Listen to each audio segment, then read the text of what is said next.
Ipinahayag ni Top Rank CEO Bob Arum ang kagustuhan niyang magkasagupa muli sina 8th Division World Champion Manny Pacquiao at Mexicanong si Juan Manuel Marquez sa ikalimang pagkakataon.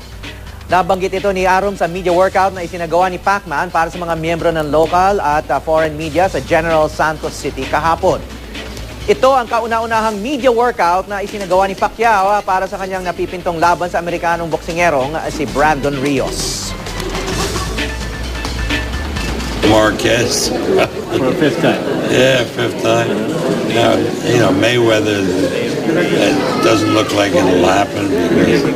But obviously the fight that people would love to see is Mayweather and Manny. Ang kondisyon yun, okay naman. Yung training, maganda. Heavy training na kami. At every other day ang sparring.